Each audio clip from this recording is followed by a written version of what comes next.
Thank you, honourable members. And I now call on the Minister for Works and Meteorological Services and Transport, the Honourable Filipe Tuisawau, to deliver his statement.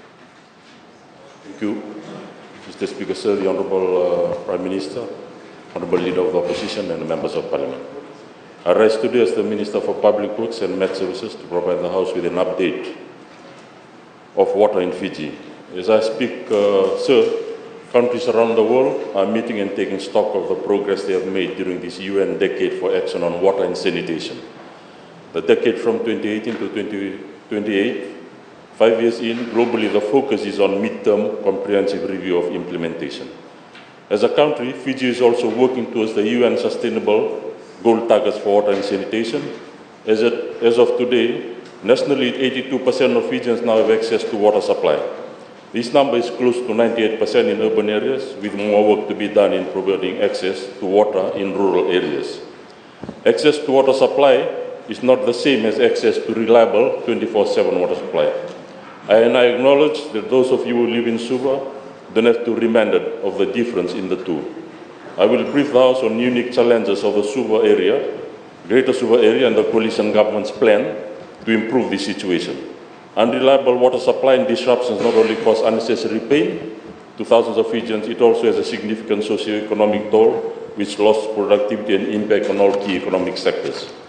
The Greater Suva area is supplied by two main water treatment plants, Tamabu and Waila. Both these plants draw raw water from the Waimanu.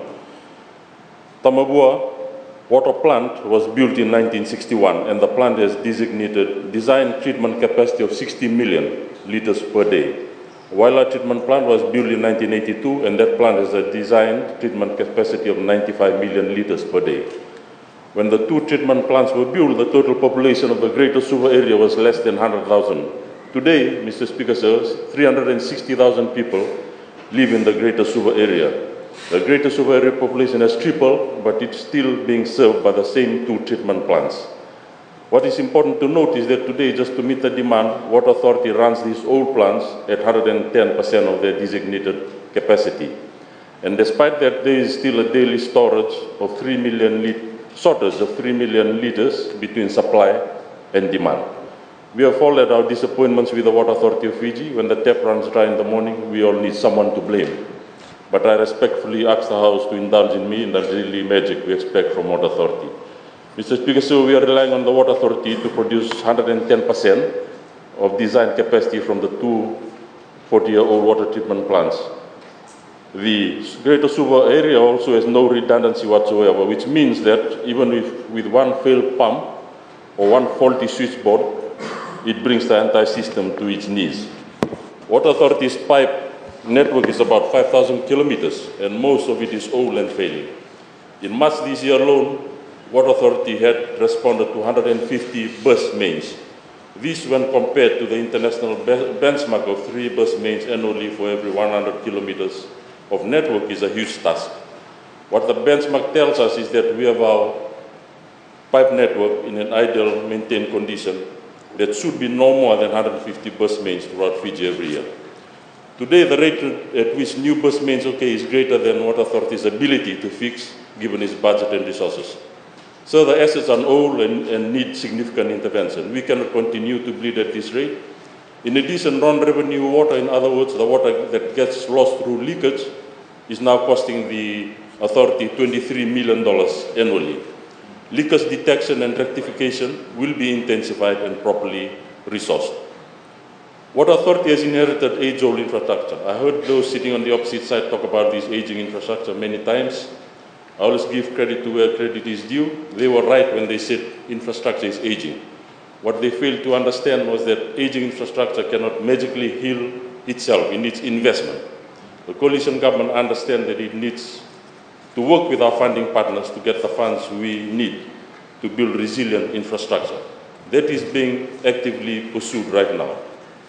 So those on the opposite side had left the Water Authority with the task of getting blood out of stone. While they talked about aging infrastructure, they reduced the Water Authority of Fiji's capital budget by 53% in the last 5 years.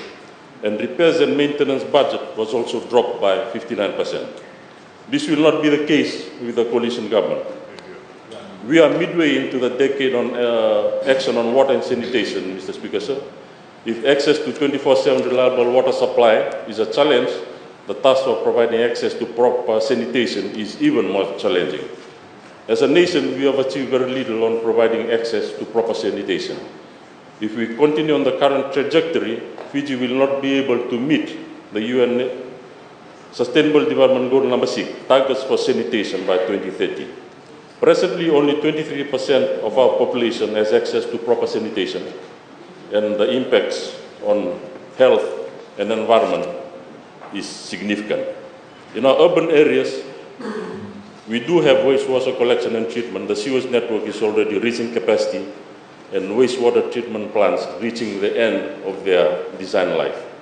Whether it is Kina Waste Treatment Plant or Navakai, we are already at design capacity. Sir, population growth in Greater Suva area as well as rapidly growing Nandi in the west requires urgent attention on wastewater treatment plants. We as a government understand that lack of attention to proper sanitation in rural areas, informal settlements, as well as new urban expansion areas will have a significant impact and needs to be prioritized. The water ministers of the Pacific met in Nadi in November 2022, and Fiji was represented, and it stressed the need for urgent action on sanitation. We will honor this international commitment and will embark upon delivering this critical area. We cannot talk about water without acknowledging climate change. Fiji has been experiencing some major climatic events that have either disrupted the provision of service or completely damaged water and wastewater assets. We have had significant floods in the north, and I visited the Water Authority team in the north and inspected the damage. The cost of quick fixes to restore supplies to Lambasa ran into thousands, sir. Unfortunately for Fiji, the impact of climate change is growing and severe every year. If not addressed significantly, our ability to address clean drinking water to Fijians will be severely impacted. Designing and building climate resilient infrastructure is the only way.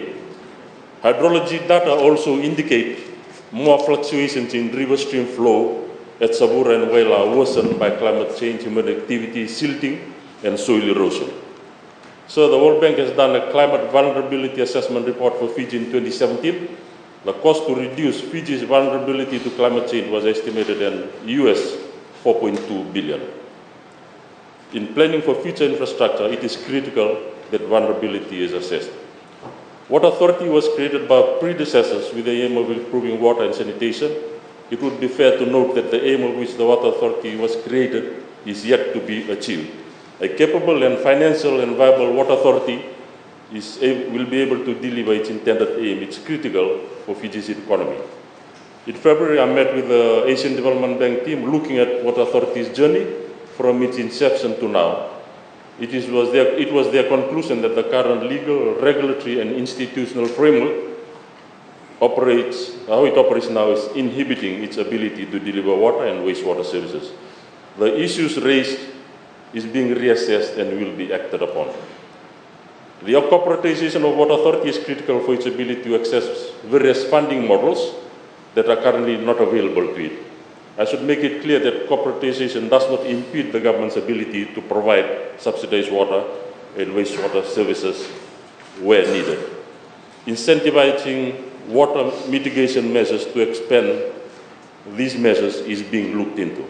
Sir, my intent is to provide an update to paint a clear and honest picture about the current state of water in Fiji, and I would like to assure everyone that the coalition government will improve on the situation in the 4 years ahead of us, and we'll also be looking at long-term measures.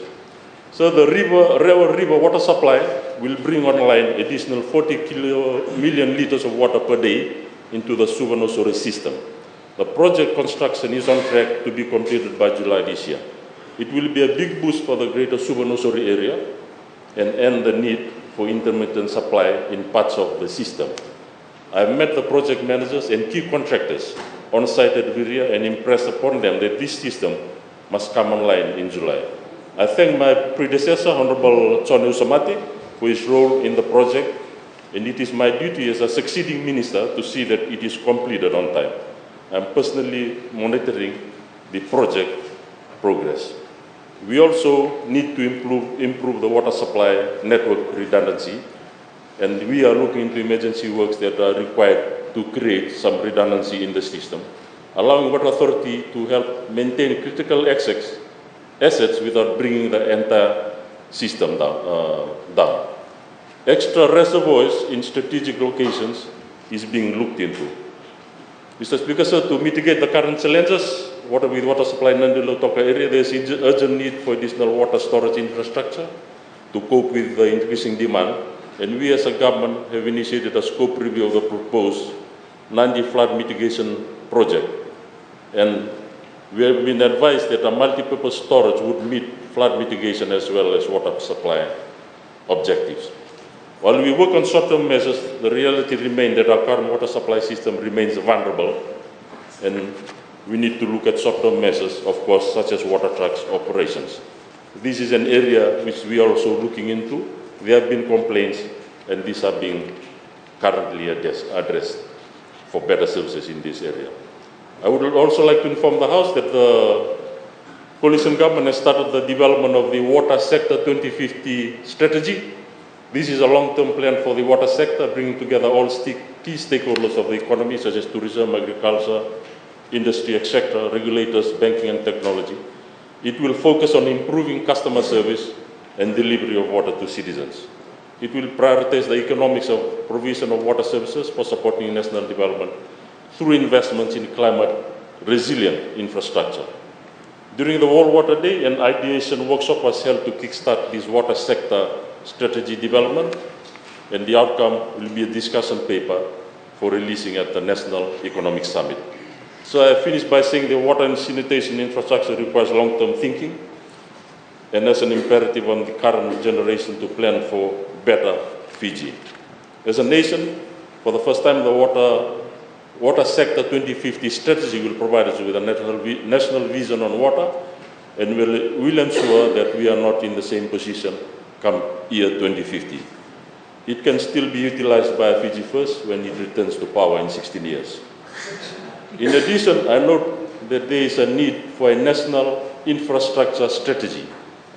This is being pursued with our development partners to complement the Water Sector 2050 strategy and also the associated financial strategies and infrastructure strategies. To conclude, our attitude to water must change. So it is a precious commodity. Government will do what it can, and the public also has a part to play in proactive water conservation measures and mitigation. As a minister, I am committed to achieving the objectives relating to water I have set out for the next 4 years. Let us all work together on water. Thank you.